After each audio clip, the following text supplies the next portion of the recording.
Hello again. After a short time away, we are back with all new episodes of Hollywood Happenings. As always, I'm your host, Bradley Showright. Let's not waste any more time with intros, though, as I can't wait to tell you about our very first story. Former Alaska Governor Sarah Palin may make a comeback to the reality TV world. She recently signed a deal with a production company for a Judge Judy type show.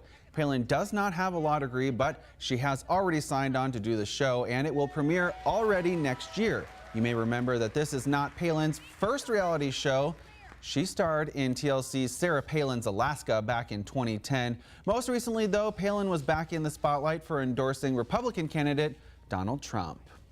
Jurors in the Hulk Hogan sex tape case have added another $25 million to the already $15 million they awarded the ex-wrestler.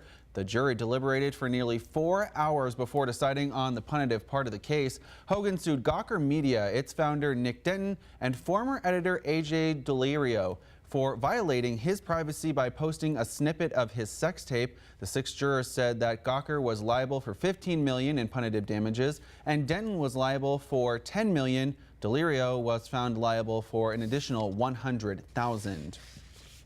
Joe Giudice, the husband of Bravo Network's Real Housewives of New Jersey star Teresa Giudice, surrendered himself to federal prison in New Jersey on Wednesday. He will serve a 41-month sentence for bankruptcy fraud charges.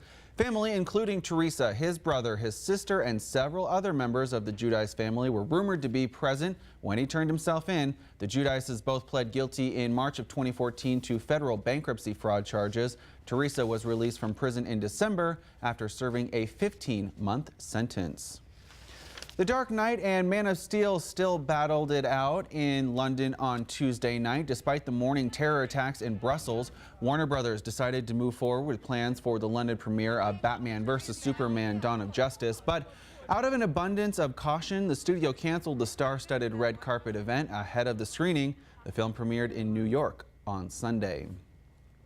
Sad news in the world of comedy as Garry Shandling has passed away at the age of 66. Los Angeles police confirmed his death on Thursday afternoon. The star of The Larry Sanders Show and It's Garry Shandling Show got his start in entertainment as a writer for Sanford & Son. By the late 70s, he was a successful stand-up comedian and a regular on late-night talk shows. No word yet on the exact cause of death just yet.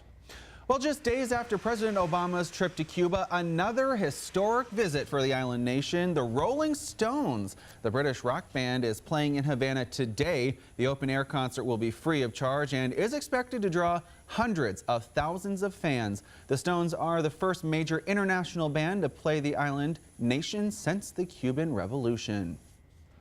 Also in music news, a rare Beatles album hidden away for decades sold at auction on Tuesday for $110,000. The 10-inch vinyl record, which has been called the Holy Grail for Beatles directors, was sold to an anonymous British collector. It was the first disc released under the Beatles' name and includes the first song John Lennon ever wrote, called Hello Little Girl. The album had been stored away in the attic of Les McGuire, the keyboard player of the British band Gerry and the Peacemakers. The recording was made during an audition at Decca Records in London on New Year's Day of 1962. Decca rejected them, but manager Brian Epstein took a copy of the audition tape and got it transferred to other discs. An engineer listening was so impressed he brought it to them and brought it to the attention of EMI. That record then sold Tuesday, is even labeled in Epstein's own handwriting. Finally, my favorite story for the last story in today's Hollywood Happenings. Madonna's New York City neighbors are not very happy with the pop star. She says that she's posted no parking warnings all over her property, which are made to look like real city signs, but they're not. She's even installed raised lettering on the sidewalk outside her Upper East Side townhouse. New York City law forbids unauthorized signs and defacement of sidewalks. One disgruntled resident of her building complained to the Department of Transportation, which issued an official letter of defacement after a quick investigation. The singer was ordered to remove the illegal signs and the fake paint. Residents and fans weighed in on that situation Thursday. I think it's overkill. It's almost rude. Maybe because she's famous, she needs more security. So maybe she needs to be assured that nobody can park in front of her house. She's Madonna, let her do what she wants. Madonna has already responded with a snarky Sorry, not sorry on her social media. And, you know, I kind of agree with them. That's Madonna. Let her do what she wants. It's Madonna. With that, that's going to do it for our Hollywood happenings today. Thank you very much for tuning in. Don't worry, I'll be back again next week with an all-new segment. Again, as always, I'm your host, Bradley Showright. Be sure to follow me on my social media accounts. You can find me on Facebook simply by searching my name, or on Twitter by using the handle BShowrightNews. Until next week, I hope you have a great Friday and an even better weekend. Also, have a very happy Easter weekend. We'll see ya.